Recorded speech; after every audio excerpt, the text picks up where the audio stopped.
Life better. TSS tiger ಸುಪಾರಿ. ನಾವೀಗ ಕಾರ್ಯಕ್ರಮದ ಕೊನೆಯ ಹಂತಕ್ಕೆ ಬಂದಿರುವಂಥದ್ದು. ಈ ಸಂದರ್ಭದಲ್ಲಿ ಅಸಾಮಾನ್ಯ ಸಾಧಕರಲ್ಲಿ ಇನ್ನಷ್ಟು ಪ್ರತಿಭೆಗಳಿರುವಂಥದ್ದು. ಪಂಚಾಕ್ಷರಿಯವರು ಕೂಡ ಅಸಾಮಾನ್ಯ ಕನ್ನಡಿಗ ಪ್ರಶಸ್ತಿಗೆ ಭಾಜನರಾದಂಥವರು. ಈಗ ಅವರೊಂದು ಪ್ರದರ್ಶನವನ್ನು ಪ್ರಸ್ತುತಪಡಿಸಲಿಕ್ಕೆ ಬಯಸ್ತಾ ಇದ್ದಾರೆ. ಪಂಚಾಕ್ಷರನ್ನ ವೇದಿಕೆ ಮೇಲೆ ಆಹ್ವಾನಿಸ್ತೇನೆ.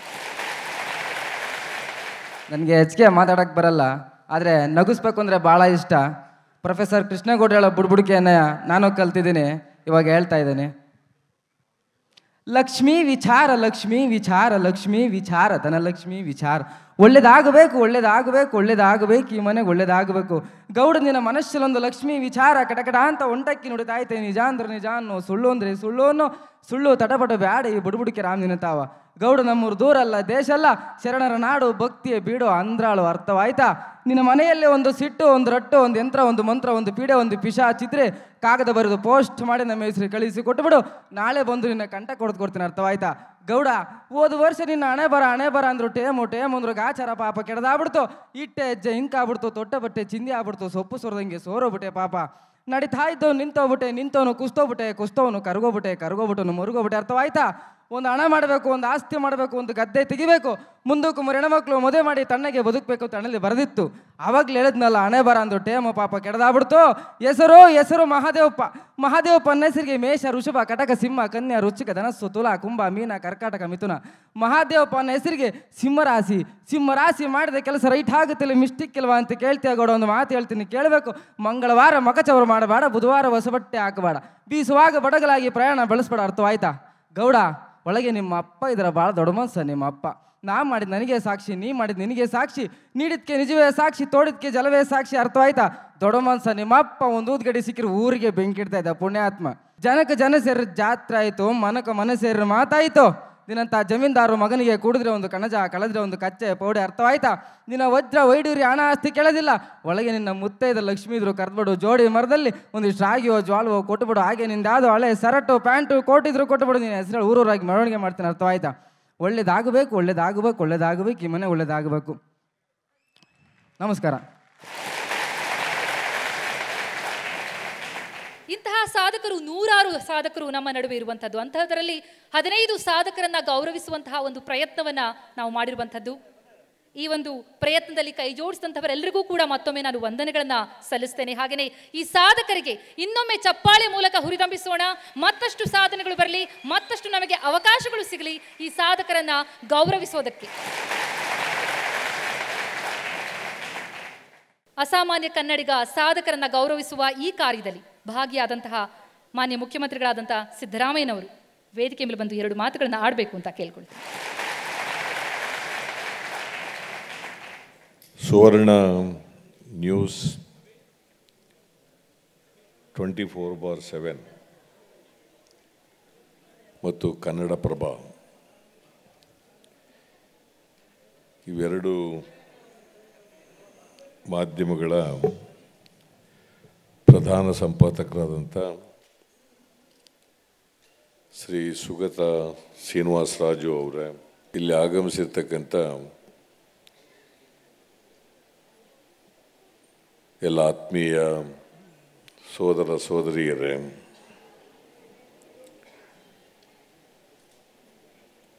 ಅಸಾಮಾನ್ಯ ಕನ್ನಡಿಗ ಪ್ರಶಸ್ತಿಗೆ ಭಾಜನರಾದಂಥ ಎಲ್ಲ ಬಂಧು ಭಗಿನಿಯರೇ, ಸುವರ್ಣ ನ್ಯೂಸ್ ಮತ್ತು ಕನ್ನಡಪ್ರಭ ಪತ್ರಿಕೆ ಇವೆರಡೂ ಸಂಯುಕ್ತವಾಗಿ ಈ ಅಸಾಮಾನ್ಯ ಕನ್ನಡಿಗ ಪ್ರಶಸ್ತಿಯನ್ನು ಕೊಡ್ತಕ್ಕಂಥ ಒಂದು ಅಪೂರ್ವವಾದಂಥ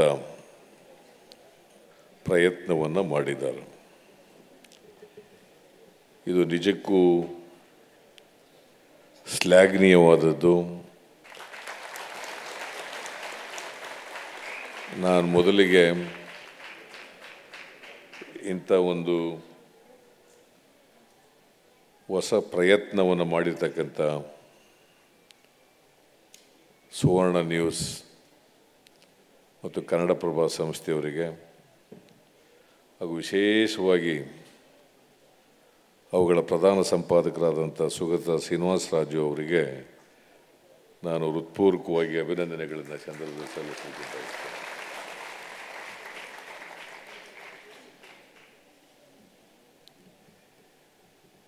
ನಾವು ಅನೇಕ ಪ್ರಶಸ್ತಿಗಳನ್ನು ಕೊಡ್ತೇವೆ ಸರ್ಕಾರದಿಂದ.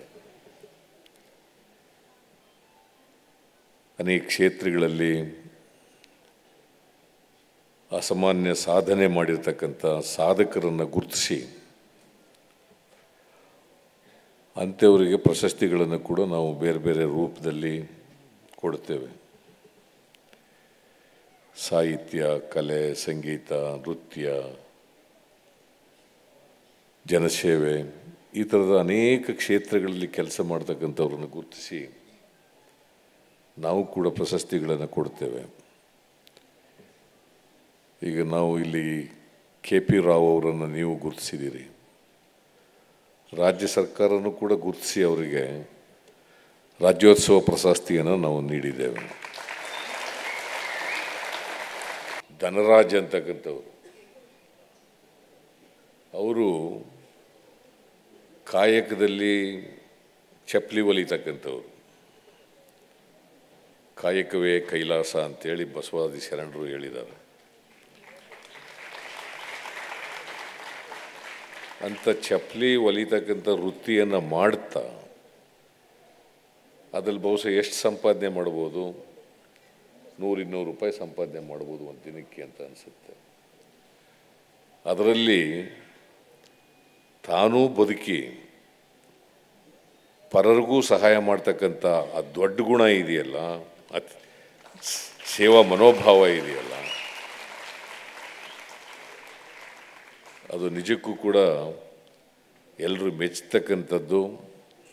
ಸಮಾಜ ಅವ್ರನ್ನ ಗೌರವಿಸ್ತಕ್ಕಂಥದ್ದು ಭಾಳ ಅಗತ್ಯ. ಮತ್ತು ಅಂಥವ್ರನ್ನ ಗುರುತಿಸಿದ್ರೆ ನಾವು ನಮ್ಮನ್ನೇ ಗುರುತಿಸ್ಕೊಂಡಾಗ ಸಮಾಜವೇ ಗೌರವಿಸ್ಕೊಂಡಾಗ ಆಗ್ತದೆ ಅಂತಕ್ಕಂಥ ಮಾತುಗಳನ್ನು ಹೇಳಲಿಕ್ಕೆ ಬಯಸ್ತೇನೆ. ನಾನು ಎಲ್ಲರ ಬಗ್ಗೆನೂ ಮಾತಾಡೋಕ್ಕೆ ಹೋಗಲ್ಲ. ಆ ಸಿದ್ದೇಶ್ ಅಂತಕ್ಕಂಥ ಹುಡುಗ ವಿದ್ಯಾರ್ಥಿ 5ನೇ ತರಗತಿನಲ್ಲಿ ಓದ್ತಾ ಇದ್ದಾನೆ. ಆ ಸಮಯ ಪ್ರಜ್ಞೆ ಇದೆಯಲ್ಲ, ಅದು ಭಾಳ ಮುಖ್ಯ. ಆ ರೈಲ್ವೆ ಹಳಿ ಅದು ಕಿತ್ತೋಗಿರ್ತಕ್ಕಂಥದ್ದನ್ನು ನೋಡಿ ರೈಲ್ನ ಅಪಘಾತ ತಪ್ಪಿಸ್ತಕ್ಕಂಥದ್ದು, ಆ ಸಂದರ್ಭದಲ್ಲಿ ಅವನಿಗೆ ನಾನು ಕೆಂಪು ಟೀ ಶರ್ಟ್ ಹಾಕೊಂಡಿದ್ದೀನಿ ಅಂತಕ್ಕಂಥ ಹೊಳಿತಕ್ಕಂಥದ್ದು, ಆ ಸಮಯ ಪ್ರಜ್ಞೆ ಇದೆಯಲ್ಲ, ಅದು ಎಲ್ರಿಗೂ ಸಮಯ ಪ್ರಜ್ಞೆ ಬರೋದಿಲ್ಲ. ಅಂತಹ ಒಂದು ಸಮಯ ಪ್ರಜ್ಞೆಯನ್ನು ಮೆರೆದು ಅಪಘಾತ ಆಗ್ತಕ್ಕಂಥದ್ದನ್ನು ತಪ್ಪಿಸಿ ನೂರಾರು ಜನ ಸಾವು ನೋವಿಗೆ ಈಡಾಗ್ತಕ್ಕಂಥದ್ದನ್ನು ತಪ್ಪಿಸಿದ್ದಾರೆ. ಅದು ಒಂದು ಸಾಹಸಮಯವಾದಂಥ ಕೆಲಸ ಮತ್ತು ಸಮಯ ಪ್ರಜ್ಞೆಯಿಂದ ಮಾಡಿರ್ತಕ್ಕಂಥ ಕೆಲಸ. ಅವರನ್ನು ಕೂಡ ಗುರುತಿಸಿ ಈಗ ಅವರಿಗೆ ಅಸಾಮಾನ್ಯ ಕನ್ನಡಿಗ ಅಂತ ಪಾಪ ಈ ವಯಸ್ಸಿಗೇನೆ ಬಂದಿದೆ.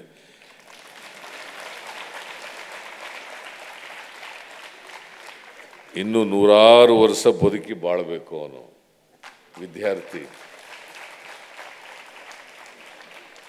ಅದರಿಂದ ಅವನ ಬದುಕಿನಲ್ಲಿ ಇನ್ನೂ ಹೆಚ್ಚು ಇಂಥ ಪರೋಪಕಾರಿ ಕೆಲಸಗಳನ್ನು ಮಾಡಲಿ ಅಂತೇಳಿ ನಾನು ಈ ಸಂದರ್ಭದಲ್ಲಿ ಹಾರೈಸ್ತೇನೆ.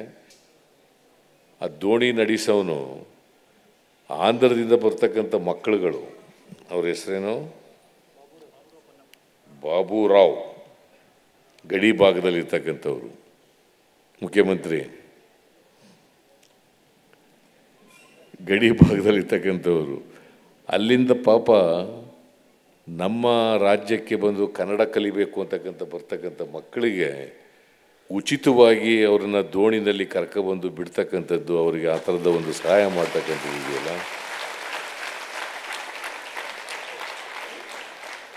ಜೀವನೋಪಾಯಕ್ಕೋಸ್ಕರ ದೋಣಿ ನಡೆಸೋರು ಅವರು. ಆ ಜೀವನೋಪಾಯನೂ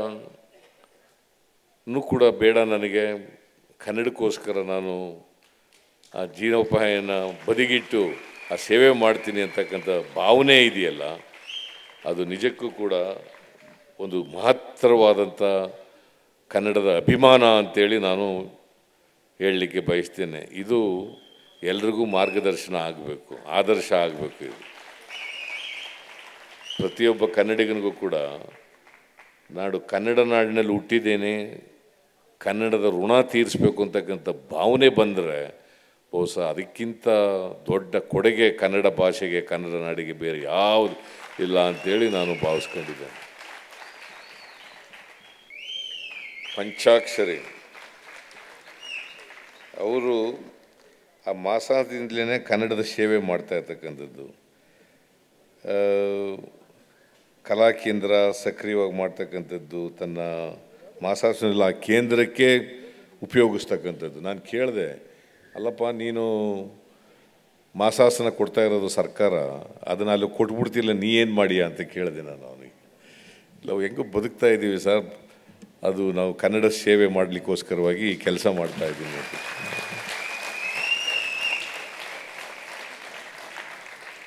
ಪಾಟೀಲ್, ಸತ್ತಾರ್ ಖಾನ್ ಪಾಟೀಲ್,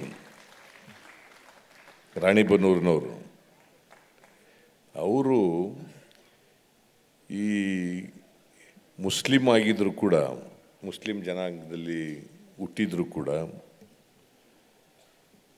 ಆ ಒಂದು ಭಾತೃತ್ವದ ಪ್ರೇಮ ಇದೆಯಲ್ಲ, ಭಾವನೆ ಇದೆಯಲ್ಲ, ಹಿಂದೂಗಳು, ಮುಸಲ್ಮಾನರು, ಕ್ರಿಶ್ಚಿಯನ್ರು ಎಲ್ಲರೂ ಕೂಡ ಒಂದು ತಾಯಿಯ ಮಕ್ಕಳು, ನಾವೆಲ್ಲರೂ ಕೂಡ ಒಂದು ತಾಯಿ ಮಕ್ಕಳಂತೆ ಬದುಕಬೇಕು ಅಂತಕ್ಕಂಥ ಭಾವನೆ ಇದೆಯಲ್ಲ. ಹೊಸ ಹಿಂಗೆ 15 ಜನರನ್ನು ಗುರುತಿಸಿದ್ದೀರಿ, ಭಾಳ ಒಳ್ಳೆಯದು. ಯಾಕಂದರೆ ಅನೇಕ ಜನ ಈ ಥರದವ್ರು ಇದ್ದಾರೆ, ಭಾಳ ಜನ ಗುರ್ತಿಸೋಕ್ಕಾಗೋದಿಲ್ಲ, ಮತ್ತು ಅವ್ರು ಗುರ್ತಿಸ್ಬೇಕು ಅಂತ ಭಾವಿಸ್ಕೊಳ್ಳೋದು ಇಲ್ಲ. ನಮ್ಮನ್ನು ಗುರ್ತಿಸ್ಬೇಕು, ಗೌರವಿಸ್ಬೇಕು, ಅಥವಾ ಒಂದಿನ ನನ್ನನ್ನು ಗೌರವಿಸ್ತಾರೆ ಅನ್ನೋ ಕಾರಣಕ್ಕೋಸ್ಕರವಾಗಿ ಆ ಕೆಲಸಗಳು ಮಾಡಿರೋದಿಲ್ಲ. ಅವರು ಸ್ವಯಂ ಪ್ರೇರಿತರಾಗಿ ಆ ಕೆಲಸ ಮಾಡಿರ್ತಾರೆ. ಆಮೇಲೆ ಜಯದೇವ್ ಅವರು, ನಮ್ಮ ಶಿವರುದ್ರಪ್ಪನವರ ಮಗ, ಅನಾಥ ಮಕ್ಕಳಿಗೆ, ಅವರಿಗೆ ಬದುಕಿಗೆ ಆಶ್ರಯ ಕೊಡ್ತಕ್ಕಂಥ ಒಂದು ಪ್ರಯತ್ನ ಮಾಡ್ತಕ್ಕಂಥದ್ದು, ಬದುಕಿನಲ್ಲಿ ಅವರು ಕೂಡ ಉತ್ತಮ ಪ್ರಜೆಗಳಾಗಿ ಬದುಕಬೇಕು ಅಂತಕ್ಕಂಥ ಪ್ರಯತ್ನ ಮಾಡ್ತಕ್ಕಂಥ ಅವರು. ಮದುವೆನೂ ಆಗಿಲ್ಲ ಅನ್ನೋಕ್ಕೆ ಕಾಣಿಸುತ್ತೆ. ಆಗಿಲ್ಲ, ಮದುವೆ ಆಗಿಲ್ಲ, ಇಡೀ ಬದುಕನ್ನೇ ಅದಕ್ಕೆ ಅರ್ಪಣೆ ಮಾಡ್ಕೊಬಿಟ್ಟಿದ್ದಾರೆ.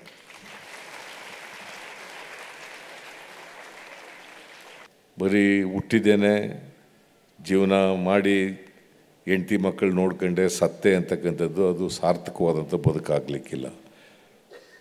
ಭಾಳ ಜನ ಅಪ್ಪ ಅಮ್ಮದಿರು ಅದನ್ನೇ ಅನ್ಕೋತಾರೆ, ನನ್ನ ಮಗ ಓದಬೇಕು, ದೊಡ್ಡ ವಿದ್ಯಾವಂತನಾಗಬೇಕು, ದೊಡ್ಡ ನೌಕರಿಗೆ ಹೋಗಬೇಕು, ದೊಡ್ಡ ಆಸ್ತಿ ಸಂಪಾದನೆ ಮಾಡಬೇಕು, ದೊಡ್ಡ ಮನೆ ಕಟ್ಟಬೇಕು, ಅವ್ನು ಚೆನ್ನಾಗಿ ಬದುಕಬೇಕು ಅಂತ ಅಪ್ಪ ಅಮ್ಮದಿರೆಲ್ಲ ಅನ್ಕೋತಾರೆ. ಅಷ್ಟಕ್ಕೆ ಸೀಮಿತ ಇರೋದಿಲ್ಲ ಬದುಕು ಇನ್ನೂ ಅದರಿಂದ ಆಚೆಗೂ ಕೂಡ ಇದೆ ಅಂತಕ್ಕಂಥದ್ದನ್ನು ತಿಳ್ಕೊಂಡು ಪ್ರತಿಯೊಬ್ಬರು ಕೂಡ ಕೆಲಸ ಮಾಡೋದಿದೆಯಲ್ಲ, ಸಮಾಜಮುಖಿಯಾಗಿ ಕೆಲಸ ಮಾಡೋದಿದೆಯಲ್ಲ, ಅದು ಭಾಳ ಸಮಾಜದ ದೃಷ್ಟಿಯಿಂದ, ನಾಡಿನ ದೃಷ್ಟಿಯಿಂದ ಭಾಳ ಒಳ್ಳೆಯ ಕೆಲಸ ಅಂಥೇಳಿ ನಾನು ಭಾವಿಸ್ಕೊಂಡಿದ್ದೇನೆ.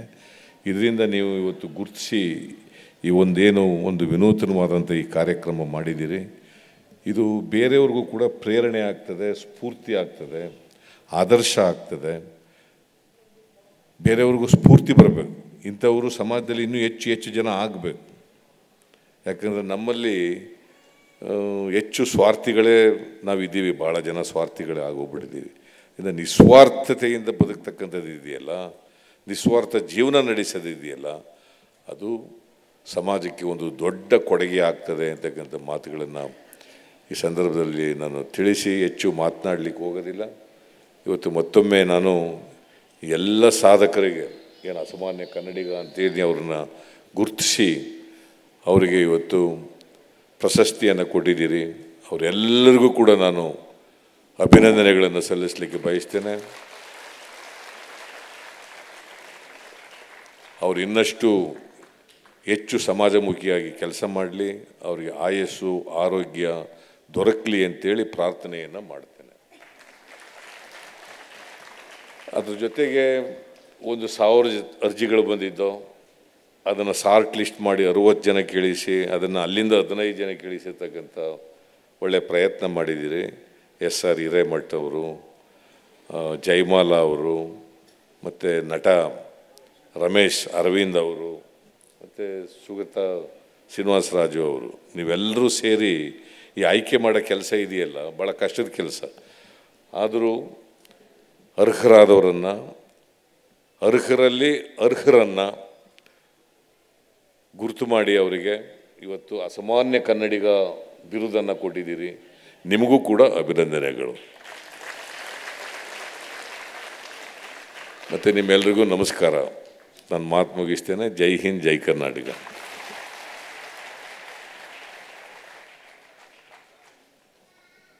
ಧನ್ಯವಾದಗಳು ಸರ್. ಬಹುಶಃ ಎಲ್ಲ ಸಾಧಕರನ್ನು ಹೆಸರಿಸಿ ಅವರ ಸಾಧನೆಯನ್ನು ಮತ್ತೊಮ್ಮೆ ಸ್ಮರಿಸಿ ಅವರನ್ನು ಅಭಿನಂದಿಸಿದಂತಕ್ಕೆ, ಜೊತೆಗೆ ಅವರೆಲ್ಲರನ್ನೂ ಕೂಡ ಸನ್ಮಾನಿಸಿದ್ದಕ್ಕೆ ತಮಗೆ ಧನ್ಯವಾದ. ಮತ್ತೊಮ್ಮೆ ಇನ್ನೊಮ್ಮೆ ಧನ್ಯವಾದಗಳನ್ನು ಸಲ್ಲಿಸ್ತಾ ಇರುವಂಥದ್ದು. ಹಾಗೆಯೇ ಈ ಒಂದು ಮಹಾನ್ ಕಾರ್ಯದಲ್ಲಿ ಸನ್ಮಾನಿಸುವಂತಹ ಕಾರ್ಯಕ್ಕೆ ಬಂದು ತಮ್ಮ ಅಮೂಲ್ಯವಾದಂತಹ ಸಮಯವನ್ನು ಇದಕ್ಕೆ ಮೀಸಲಿಟ್ಟು ಈ ಕಾರ್ಯದಲ್ಲಿ ಭಾಗಿಯಾಗಿದ್ದಕ್ಕೆ ಸಿದ್ದರಾಮಯ್ಯನವರಿಗೆ, CMಗೆ ಈಗ ಸನ್ಮಾನಿಸುವಂತಹ ಸಮಯ.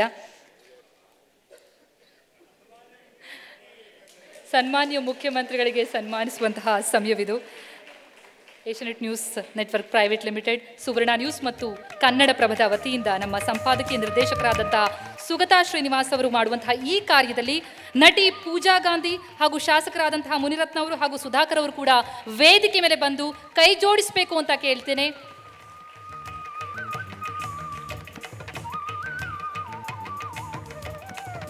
ನಟಿ ಪೂಜಾ ಗಾಂಧಿ ಅವರು ಕೂಡ ವೇದಿಕೆ ಮೇಲೆ ಬಂದು ಈ ಕಾರ್ಯದಲ್ಲಿ ಕೈ ಜೋಡಿಸಬೇಕು ಅಂತ ಕೇಳ್ಕೊಳ್ತೇನೆ. ಹಾಗೆಯೇ ಶಾಸಕರಾದಂತಹ ಮುನಿರತ್ನ ಅವರು ಹಾಗೂ ಶಾಸಕ ಸುಧಾಕರ್ ಅವರು ಕೂಡ ವೇದಿಕೆ ಮೇಲೆ ಬರಬೇಕಾಗಿ ವಿನಂತಿ.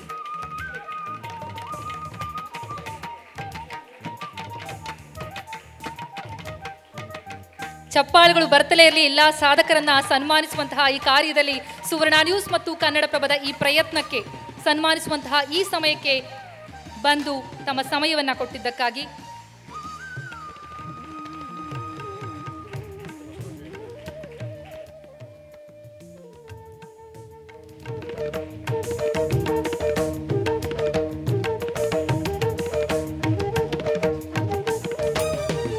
ಧನ್ಯವಾದಗಳು ತಮಗೆಲ್ಲರಿಗೂ ಕೂಡ. ಪ್ರಶಸ್ತಿ ವಿಜೇತ ಅಸಾಮಾನ್ಯ ಕನ್ನಡಿಗರು ತಮ್ಮ ಅನುಭವವನ್ನ ಹಂಚಿಕೊಳ್ಳಿಕ್ಕೆ ಸಿದ್ಧವಾಗಿದ್ದಾರೆ. ಬನ್ನಿ ಅವರ ಮಾತನ್ನು ಕೇಳೋಣ. ಇಂಥ ಕೆಲಸ ಮಾಡ್ತಾ ಇರೋದು ಭಾಳ ಸಂತೋಷನೇ. ಅದಕ್ಕೇನು ಯೋಚನೆ ಇಲ್ಲ. ಸರ್ಕಾರದ ಇನ್ನೊಬ್ಬರು ರೆಕಗ್ನಿಷನ್ ಬರುತ್ತೋ ಇಲ್ಲೋ ಅದೆಲ್ಲ ನಿಮ್ಮ ಸ್ವಸಂತೋಷಕ್ಕಾಗಿ ಕೆಲಸ ಮಾಡ್ತಾ ಇರಿ ಅಂತ ಹೇಳೋದಷ್ಟೇ. ಇದು ಬಹಳ ಪ್ರಸ್ತುತವಾದ ಕಾರ್ಯಕ್ರಮ. ಮುಖ್ಯವಾಗಿ ನಾನು ಏನು ಹೇಳೋದಂದರೆ, ನೀವು ಯಾರನ್ನು ಹುಡುಕಿದ್ದೀರಂದರೆ ಯಾರು ಎಲೆಮರೆಯ ಕಾಯಿಯಾಗಿ ಕೆಲಸ ಮಾಡ್ತಾರಾ ಮತ್ತು ಪ್ರಚಾರವನ್ನು ಬಯಸೋದಿಲ್ಲ ಅಂಥವ್ರನ್ನು ಗುರುತಿಸಿದ್ದು ನಿಜವಾಗಿ ಒಂದು ಮುಖ್ಯವಾದ ಕೊಡುಗೆ ಅಂತ ಹೇಳ್ಬೋದು. ಸುವರ್ಣ ನ್ಯೂಸ್ದವ್ರಿಗೆ ತುಂಬ ತುಂಬ ತುಂಬ ಟ್ಯಾಂಕ್ಸ್ ಹೇಳ್ತೀನಿ. ಎಷ್ಟು ಹೇಳಿದ್ರು ಭೀ ಕಮ್ಮಿ ಅವರಿಗೆ. ನಮ್ಮಂಥವ್ರಿಗೆ ಹುಡ್ಕೊಂಡು ಮೂಲ್ಯಾಕೊಂತ ಕೆಲಸ ಮಾಡಿದವ್ರಿಗೆ ಹುಡ್ಕೊಂಬಂದವ್ರಿಗೆ ತುಂಬ ಇದು ಹೇಳ್ತೇನೆ ರೀ. ಇಂಥ ಸನ್ಮಾನ ಇಲ್ಲಿ ನೋಡಿಲ್ಲ ನಾನು. ಇದು ಫಸ್ಟ್ ಕ್ಲಾಸ್ A1 ಸನ್ಮಾನ. ನಿಮಗೆ ಸುವರ್ಣ ನ್ಯೂಸ್ ಚಾನಲ್ನವರಿಗೆ, ಕನ್ನಡಪ್ರಭದವರಿಗೆ ತುಂಬಾ ಥ್ಯಾಂಕ್ಸ್, ತುಂಬಾ ಥ್ಯಾಂಕ್ಸ್, 100% ಥ್ಯಾಂಕ್ಸ್. ಇಲ್ಲಿ ಬಿಡಪ್ಪ, ಬೆಂಗಳೂರು ಎಲ್ಲ ಅವ್ರು ಕೊಡೋ ಪ್ರಶಸ್ತಿನೇ ಬೇರೆದವರಿಗೆ ನಾವು ಹಾಕಿ ಏನು ಮಾಡ್ಬೇಕು ಅನ್ನೋ ಕಿಚ್ಚೆ ನನಗಿತ್ತು. ಆದರೆ ದರೂರು ಸಲ ನಾನು ಅರ್ಜಿ ಹಾಕ್ತೇನೆ, ಬೆಂಗಳೂರಿಗೆ ಎಲ್ಲ ಕಡೆನೂ ಅರ್ಜಿ ಹಾಕ್ತೇನೆ. ಈ ರಾಜ್ಯೋತ್ಸವ ಪ್ರಶಸ್ತಿಗೆ ಯಾವುದೂ ಏನು ನನಗೆ ಕೇರ್ ಮಾಡೇ ಇನ್ನೂವರೆಗೆ. ಆದರೆ ಈ ಕನ್ನಡಪ್ರಭ ಮತ್ತು ಸುವರ್ಣದವರು ನನಗೆ ಅಸಾಮಾನ್ಯ ಕನ್ನಡಿಗ ಪ್ರಶಸ್ತಿ ಕೊಟ್ಟು ಭಾಳ ಅಂದ್ರೆ ಭಾಳ ಸಂತೋಷ ಆಗೈತೆ ಅಂತ ನಾ ಹೇಳ್ಬೋದು. ಸುವರ್ಣ ನ್ಯೂಸ್ನವರು ಮತ್ತು ಕನ್ನಡ ಪ್ರಭಾದವರು ನಮ್ಮ ಬಗ್ಗೆ ಅಸಾಮಾನ್ಯ ಕನ್ನಡಿಗ ಅಂತ ಇಲ್ಲಿ ಕರ್ಕೊಂಬಂದು ನಮಗಿಷ್ಟು ಪ್ರಶಸ್ತಿ ಕೊಟ್ಟು ಪುರಸ್ಕಾರ ಮಾಡಿಸಿ ನನಗೆ ಈ ಕರ್ನಾಟಕದೊಳಗೆ ಸುವರ್ಣ ಮತ್ತು ಕನ್ನಡ ಪ್ರಶಸ್ತಿ ಹೊಟ್ಟೆ ತುಂಬಲಾರ್ದಷ್ಟು ನನಗೆ ಒಂದು ನಮೂನೆ ಹೊಟ್ಟಿಗೆ ಹುಗ್ಗಿ ಹಾಕಿದಂಗೆ ಆಗೈತೆ ಅಂತ ಅನಿಸ್ತದೆ. Kanva mart presents Suvarna news Kannadaprabha ಅಸಾಮಾನ್ಯ ಕನ್ನಡಿಗ, powered by supreme solar. Make life better. TSS tiger Supari. ಕಾರ್ಯಕ್ರಮದ ಬಗ್ಗೆ ಎಲ್ಲ ಸರಿಯಾಗಿ ಆಗ್ಯದ. ಇದು ಕಾರ್ಯಕ್ರಮ ನಮ್ಮ ಒಳ್ಳೇದು ಅನಿಸ್ಯದ. ನಮ್ಮ ಮಕ್ಕಳು ತರ್ತೇವೆ ಆಂಧ್ರಲಿಂದು ಕರ್ನಾಟಕ, ಅವ್ರು ಓದು ಬರೋದು ಮತ್ತು 2 ಟೈಮ್ ಅವ್ರಿಗೆ ಕಳ್ಕೊಡ್ತೇವೆ. ಮುಂಜಾನೆ ತರ್ತೇವೆ, ಸಂಜೆ ಕಳ್ಕೊಡ್ತೇವೆ. ಮಕ್ಕಳು ಕನ್ನಡ ಕಲೀಲಿ ನಮ್ಮದು ಅಂತಂದು ತೆಲಂಗಾಣ ಬಲ್ಲಿ ಅದ ನಮ್ಮದು. ಆಂಧ್ರ ಅಂದ್ರೆ ಅರ್ಧ ಕಿಲೋಮೀಟ್ರ್ ಭೀ ಆಗಲ್ಲ. 3 ಊರಿನ ಮಕ್ಕಳು ಬರ್ತಾರೆ, ಅವ್ರು ಒಯ್ತೇವೆ ತರ್ತೇವೆ, ನಮ್ಮ ಹೊಲದ ಕೆಲಸ ಮಾಡ್ಕೋತೇವೆ. ನಮ್ಗೆ ಇಚ್ಛೆ ಅನ್ನೋದು ಇದು ಆಗ್ಯದ. ಅವರು ಬಂದು ಎಲ್ಲ ಇಳಿಸ್ಕೊಂಡು ಹೋಗ್ಯಾರ. ಆಂಧ್ರದವರು ಭೀ ಇದು ಮಾಡ್ಕೊಂಡು ಹೋಗ್ಯಾರ, ಇಲ್ಲಿನವ್ರು ಭೀ ಮಾಡ್ಕೊಂಡು ಹೋಗ್ಯಾರ. ಇಲ್ಲಿ ನಿಮ್ಮ ಸನ್ಮಾನ ಕಾರ್ಯಕ್ರಮ ನಮಗೆ ಭಾಳ ಒಳ್ಳೇದು ಅನ್ನಿಸ್ತು. ಭಾಳ ಸಂತೋಷ ಆಯಿತು. ಮುಂದೆ ಏನಾಗಬೇಕು ಅಂತಿದ್ಯಾ? ಮುಂದೆ ಸರ್ಕಲ್ ಇನ್ಸ್ಪೆಕ್ಟ್ರ್. ಚೆನ್ನಾಗಿದೆ, ಚೆನ್ನಾಗಿ ನಿಮ್ಮ ಕಾರ್ಯಕ್ರಮ ಭಾಳ ಚೆನ್ನಾಗೈತಿ. ಭಾಳ ಚೆನ್ನಾಗೈತೆ ನಿಮ್ಮ ಕಾರ್ಯಕ್ರಮ ಭಾಳ ಚೆನ್ನಾಗಿದೆ ಮೇಡಮ್. ಯಾಕೆಂದರೆ ಎಲ್ಲೋ ಎಲೆಮರೆ ಕಾಯ್ದಂತಹ ಯುವ ಪ್ರತಿಭೆಯನ್ನು ಗುರುತಿಸಿ ನೀವು ಒಂದು ಪ್ರಶಸ್ತಿಯನ್ನು ಕೊಡ್ತಾ ಇದ್ದೀರಾ. ಇದೀಗಲೇ ಮುಂದುವರಿಲಿ ಅಂತ ಕೇಳ್ಕೊಳ್ತಾ ಇದ್ದೀನಿ. ಹಾಗೆ ಎಲ್ಲರೂ ಸಾಮಾಜಿಕವಾಗಿ, ಧಾರ್ಮಿಕವಾಗಿ, ಶೈಕ್ಷಣಿಕವಾಗಿ ಬದಲಾವಣೆ ಆಗಬೇಕು. 84 ಲಕ್ಷ ಜೀವರಾಶಿ ಅಂತ ಹೇಳ್ತಾರೆ, ಅದರೊಳಗೆ ಹುಟ್ಟಿದ್ದು ಮನುಷ್ಯ ಜೀವನ ಮಾತ್ರ. ಅಂತಹ ಜೀವನವನ್ನು ಒಂದು ಸಾರ್ಥಕತೆ ಅದೇ ನಡೆಸಬೇಕು ಅನ್ನೋದೊಂದು ದೊಡ್ಡ ಮಹದಾಸೆ ಅಷ್ಟೇ. ಎಲ್ಲ ಅಸಾಮಾನ್ಯ ಕನ್ನಡಿಗರಿಗೂ ಅಭಿನಂದನೆಗಳು. 15 ಸಾಧಕರ ಸಾಧನೆ ಇನ್ನಷ್ಟು ಸಾಧನೆಯ ಹಾದಿಯಲ್ಲೇ ಸಾಗಲಿ ಎನ್ನುವಂತಹ ಆಶಯವನ್ನ, ಶುಭ ಹಾರೈಕೆಯನ್ನ ನೀಡ್ತಾ ಇದ್ದೇವೆ. ಹಾಗೆಯೇ ಈ ಸಾಧಕರ ಹಾದಿಯನ್ನ ನಿಜಕ್ಕೂ ಇನ್ನಷ್ಟು ಉಜ್ವಲಗೊಳಿಸಲಿಕ್ಕೆ ಅವರಿಗೆ ಶುಭ ಹಾರೈಸುವಂತಹ ಈ ಕಾರ್ಯಕ್ರಮದಲ್ಲಿ ಭಾಗಿಯಾದಂತಹ ತಮಗೆಲ್ಲರಿಗೂ ಕೂಡ ಅಭಿನಂದನೆಗಳು. ಜೊತೆಗೆ ಈ ಕಾರ್ಯಕ್ರಮ ಯಶಸ್ವಿಯಾಗುವುದಕ್ಕೆ ಪ್ರಮುಖ ಕಾರಣೀಕರ್ತರಾಗಿರುವಂತಹ ಎಲ್ಲ ಪ್ರಾಯೋಜಕರಿಗೂ ಸಹ ಪ್ರಾಯೋಜಕರಿಗೂ ಅಭಿನಂದನೆಗಳು. ಈ ರೀತಿ ಸಾಧಕರನ್ನ ಗೌರವಿಸುವಂತಹ ಪ್ರಯತ್ನ ನಿರಂತರವಾಗಿ ಸಾಗ್ತಲೇ ಇರುತ್ತೆ ಎನ್ನುವಂಥದ್ದು ನಮ್ಮ ಆಶಯ ಕೂಡ. ಜೊತೆಗೆ ಈಗ ಕಾರ್ಯಕ್ರಮವನ್ನು ಮುಗಿಸುವಂತಹ ಹಂತದಲ್ಲಿದ್ದೇವೆ. ಇನ್ನಷ್ಟು ಸಾಧಕರನ್ನ ಗುರುತಿಸಿ ಗೌರವಿಸುವಂತಹ ಪ್ರಯತ್ನಗಳು ನಡೀತಾ ಇರಲಿ, ಜೊತೆಗೆ ಸಾಧನೆ ಕೂಡ ನಿರಂತರವಾಗಿ ಸಾಗಲಿ ಎನ್ನುವಂತಹ ಆಶಯದೊಂದಿಗೆ ಕಾರ್ಯಕ್ರಮವನ್ನು ಮುಗಿಸ್ತಾ ಇದ್ದೇನೆ. ನಮಸ್ಕಾರ. ನೇರ, ದಿಟ್ಟ, ನಿರಂತರ ಸುದ್ದಿಗಾಗಿ ನೋಡ್ತಾ ಇರಿ ಸುವರ್ಣ ನ್ಯೂಸ್.